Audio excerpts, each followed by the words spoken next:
Le Seigneur soit avec vous. Évangile de Jésus-Christ selon saint Marc. Toi, Seigneur. Jésus et ses disciples entrèrent à Capharnaüm. Aussitôt, le jour du sabbat, il se rendit à la synagogue et là, il enseignait. On était frappé par son enseignement, car il enseignait en homme qui a autorité, et non pas comme les scribes. Or, il y avait dans leur synagogue un homme tourmenté par un esprit impur, qui se mit à crier, « Que nous veux-tu, Jésus de Nazareth? Es-tu venu pour nous perdre? Je sais qui tu es le Saint de Dieu. » Jésus l'interpella vivement. « Tais-toi, sors de cet homme. » L'esprit impur le fit entrer en convulsion, puis, poussant un grand cri, sortit de lui. Ils furent tous frappés de stupeur et se demandaient entre eux, « Qu'est-ce que cela veut dire? » Voilà un enseignement nouveau donné avec autorité. Il commande même aux esprits impurs et ils lui obéissent. Sa renommée se répandit aussitôt partout, dans toute la région de la Galilée. Acclamons la parole de Dieu.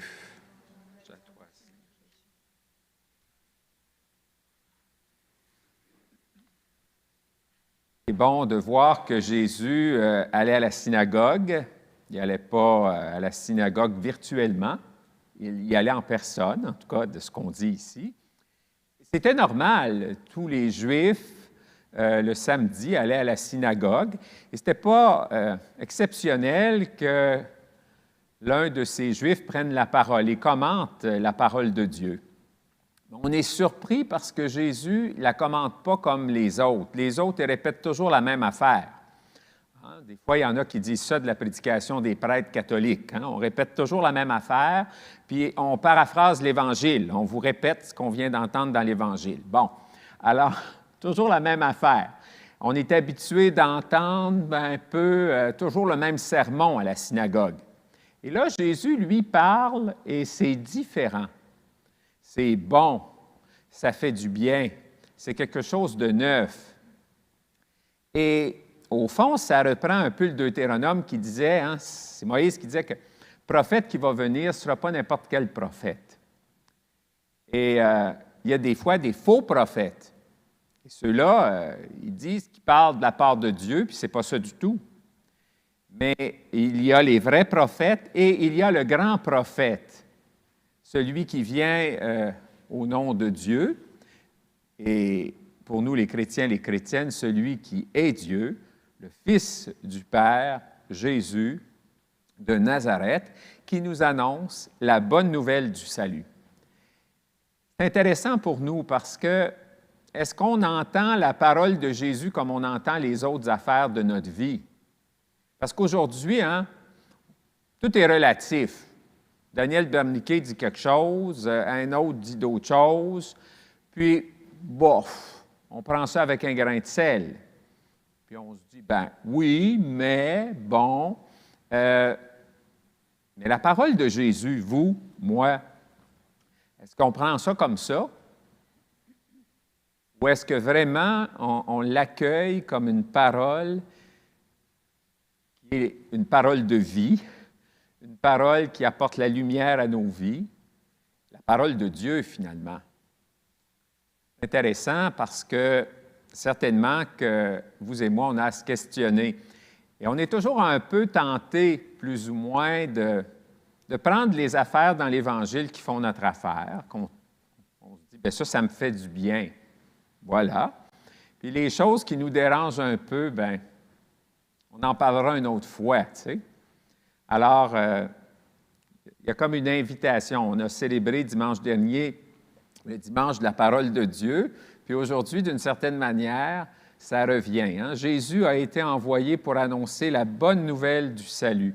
Est-ce que l'Évangile est vraiment bonne nouvelle dans nos vies? Bon de se poser cette question-là. Certainement que oui, mais accueillons la parole de Dieu. Ce n'est pas une parole humaine, c'est Dieu qui nous parle. Et pas pour rien que physiquement, quand on est à la messe, eh bien, on se lève à l'Évangile. On n'écoute pas l'Évangile comme on écoute les lettres de Paul, puis qu'on chante le psaume, puis qu'on écoute l'Ancien Testament ou les Actes des Apôtres. Quand l'Évangile est proclamé, on se lève. Comme quand quelqu'un arrive chez nous, normalement, mais là, on perd l'habitude du monde qui arrive chez nous, mais en tout cas, on se lève pour aller à leur rencontre, pour pouvoir les écouter, pour pouvoir les accueillir. Alors, on est invité à écouter la parole de Dieu, à en vivre.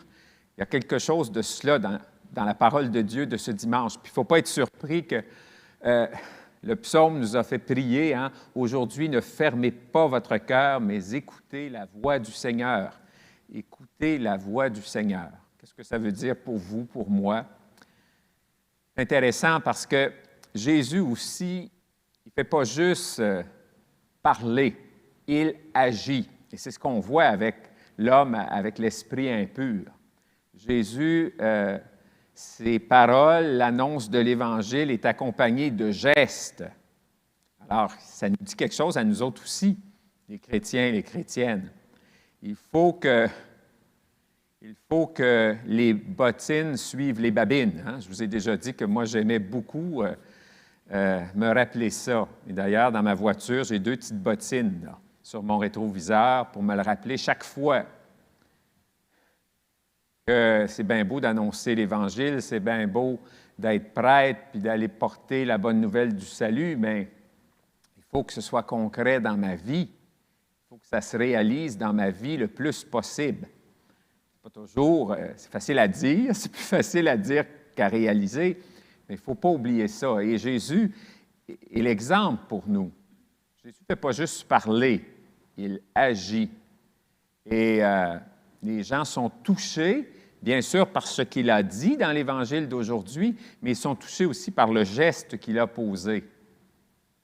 Vous et moi, on ne peut pas chasser des esprits impurs. Bon, ça ne m'est pas arrivé souvent comme prêtre, en tout cas, mais quand on pose un geste qui libère quelqu'un de la pauvreté, de la misère, de la souffrance, bien, on agit concrètement comme disciple du Seigneur Jésus. Et c'est ce à quoi on est appelé. Moi, quand je grandissais, ça va dire mon âge, mais vous savez mon âge de toute façon, mais ça venait moins à mode de fumer. Et puis, il y avait des parents qui fumaient et qui disaient aux enfants, « Fumez pas, c'est pas bon pour vous autres. » Ça n'a pas donné grand-chose. Faites ce que, hein, c'est... de dire des choses, puis ensuite de ne pas le faire, bien, ça ne donne rien, tu sais. Et ça, c'est important de se le dire, comme chrétien, comme chrétienne. Il faut que les gestes accompagnent à nos paroles. Faites ce que je dis de faire, pas ce que je fais, là, c'est pas fort. Et c'est vrai aussi dans le témoignage qu'on a à rendre au cœur du monde, comme disciples authentiques du Seigneur Jésus, qu'on veut devenir toujours plus. C'est intéressant dans l'Écriture aussi, la lettre de Paul. Cette lettre de Paul, hein, il y a 2 semaines, il lui parlait de la débauche, puis la semaine passée, il disait que, bon, les temps sont courts, et puis aujourd'hui, bien, il nous rappelle que, bon, toute la question du célibat, puis de ceux qui sont mariés n'ont pas le temps de s'occuper du Seigneur, pas sûr de ça. C'est intéressant que Paul écrit ça dans un monde où le célibat n'est pas du tout populaire. À l'époque où Paul écrit, là, rester célibataire, ça ne va pas bien. Il y a quelque chose qui ne va pas bien avec toi. Alors, c'est intéressant, il écrit ça dans ce contexte-là, et il parle du célibat, il parle des gens qui sont veufs, puis il dit, bien, ces gens-là, ils peuvent se consacrer davantage au Seigneur. Mais il finit par dire, je ne veux pas vous tendre un piège, puis il dit finalement, bien, l'important, c'est d'être attaché au Seigneur Jésus. Ça se termine de même. C'est ça qui est important. Peu importe notre état de vie, l'important, c'est d'être attaché au Seigneur Jésus. Et puis, évidemment, Paul écrit cette lettre-là, et on l'a vu la semaine dernière, on pense que la fin des temps est pas loin. On sait qu'avec Jésus, c'est comme la fin des temps d'une certaine manière. C'est comme si si le navire est entré au port avec le Seigneur Jésus, puis il dit, bien là, on n'a pas de temps à perdre. Alors, s'il y a du bien à faire, on le fait, puis s'il faut s'attacher au Seigneur, on ne peut pas dire, puis on ne peut pas remettre ça à demain. Demandons au Seigneur qu'on puisse s'attacher toujours à lui, qu'on puisse vivre de sa parole, qu'on puisse, par notre vie, proclamer l'Évangile. Parce que je l'ai dit, je le redis, et je me le dis à moi et je le dis à vous, souvent, le seul Évangile que les gens vont rencontrer, c'est moi et c'est vous. Alors, c'est intéressant, on oublie cela des fois, mais je dirais que la plupart du temps, on fait ça dans notre vie. Vous et moi, on cherche à vivre de l'Évangile et c'est ce à quoi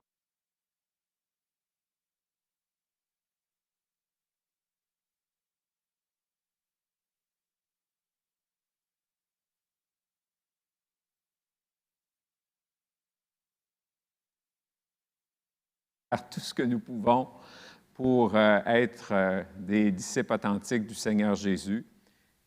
Faisons tout ce que nous pouvons pour continuer à vivre comme disciples de Jésus, et puis Dieu fera le reste.